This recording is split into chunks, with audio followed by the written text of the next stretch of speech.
views. I don't want to be Mr. Views. I need banana, tasty banana, put banana in my mouth, squeeze the peel, it comes in, then squeeze banana. I need that money, I really do, I need that money. My bills. Thank you, you fucking worthless humans, for the views. Money. I gotta spend $5 million. Fuck this game, fuck this piece of shit. Fuck this piece of shit. Fuck you, Nintendo. Fuck you, Nintendo. Money. You suck. Tax situation. So, continue. Thanks for the money, stupid fuck.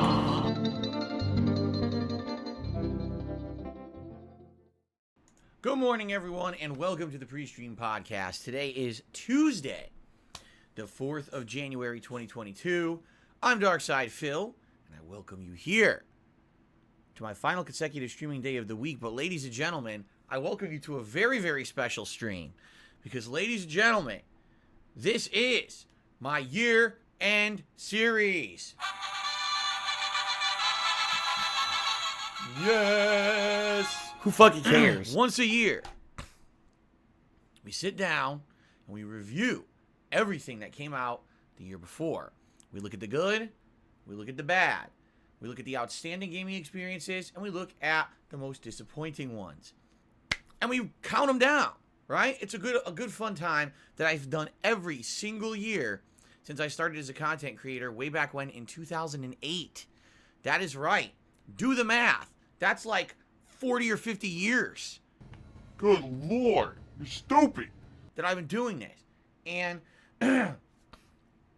it's actually one of my favorite times because when we do this, it kind of feels like we're officially pushing forward and moving into the new year. And this year, I actually get to do this at the right time. And what I mean by that is, last few years, I always seemed to have a crazy long lingering playthrough that made it that I just couldn't do it right away. Last year, do you remember Assassin's Creed Valhalla? The game that would never end, and I ended up playing it all the way through January. The year-end series weren't until February of last year. And that's just no way to do it. Just being honest.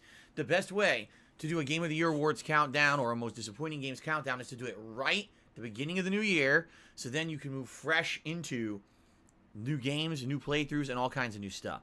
So I'm very excited to be doing this with all of you today, live on stream. I am a full-time streamer now, so as you know, I used to do this as an on-demand series on YouTube many years ago, where each part, or each installment, each countdown number would be its own video of like 5 minutes. I don't do that anymore. Now, I'm a more long-form content creator, meaning what you'll see today is essentially 3 videos. The Pre-Stream Podcast, which we're doing right now, the Most Disappointing Games Countdown, and the Game of the Year Awards. 3 videos for this entire stream, okay? And that's actually how I'm going to separate up the segments of this stream for the live stream as well as YouTube, all right? We're going to do the Pre-Stream Podcast right now. Then we're going to transition over to the Most Disappointing Games Countdown. Then we're going to take a break. Then we're going to come back and do the Game of the Year Awards. Just to give you guys a little bit of a preview, most disappointing games of the year, only about 7 this year to count down. And you might say, well, wait a minute. Why is that so? Because you said earlier on in 2021 that there was like almost no good games. Everything was disappointing. And it's kind of weird you only have 7. Usually your disappointing games countdown is very lengthy. As you guys know, I have basically transitioned and changed a little bit as a content creator. In the year of 2021, I focused way more on picking and choosing the games that I felt were actually going to be good content for the streams. Meaning, if there was a game that I figured wasn't going to be that good, I usually skipped it. Just take a look at some of the situations we had. For example, Call of Duty Vanguard.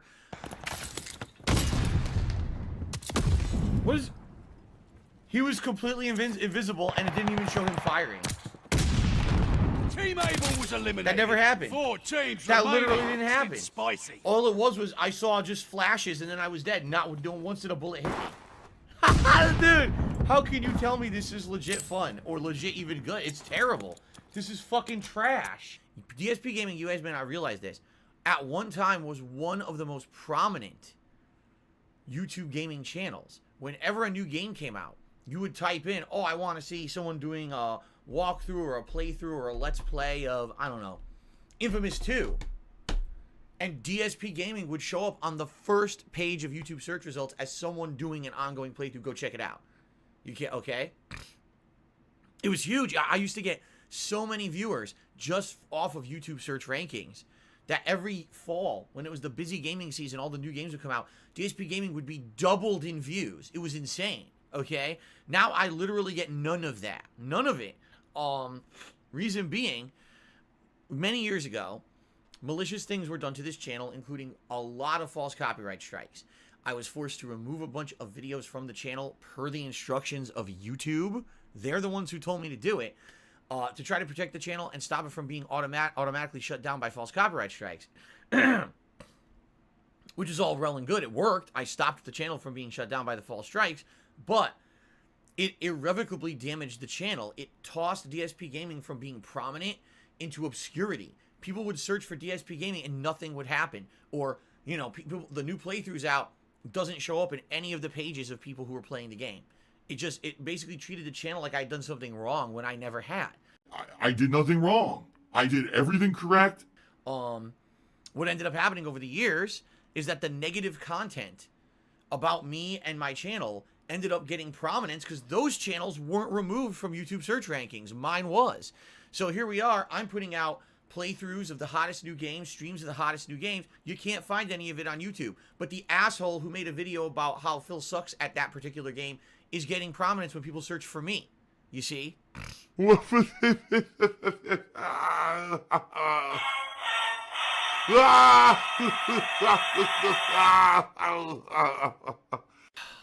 then what happened?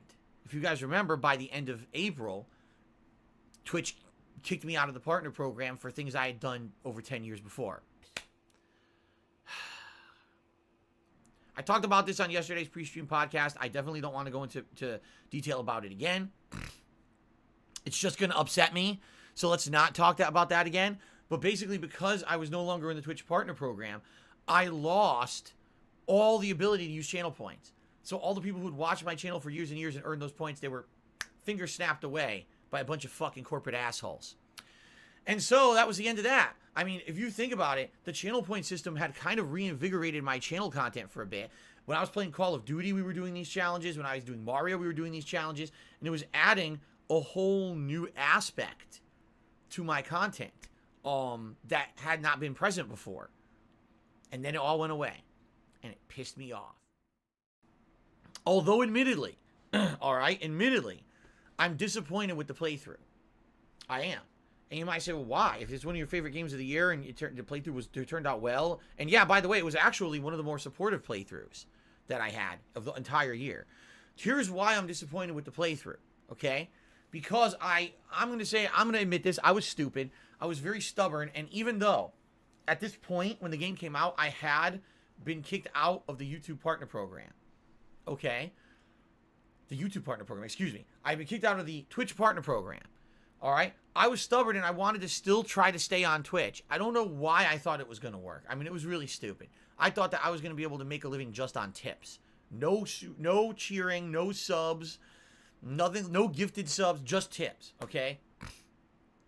That was, honestly, it was stupid, but I really didn't want to give up on a community that I had built up for over 5 years at that point. And I was very disappointed that it looked like I was going to have to.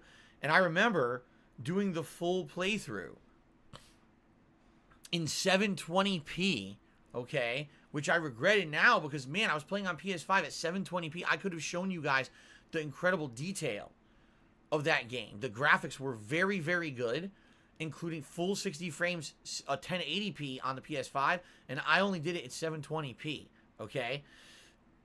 Excuse me. In addition, I actually got more attention on my Twitch channel as a result of playing that game because I showed up in Twitch search and basically I got discovered by like hundreds of new people and they were very excited to check out my stuff. And then right after that, I decided I was going to move over to YouTube. So it was like, oh, it's like the last hurrah for Twitch, this big ass, this big ass playthrough. It worked out really well. Everyone liked it, but I had to stream it and record it at a low resolution compared to what the game really deserved.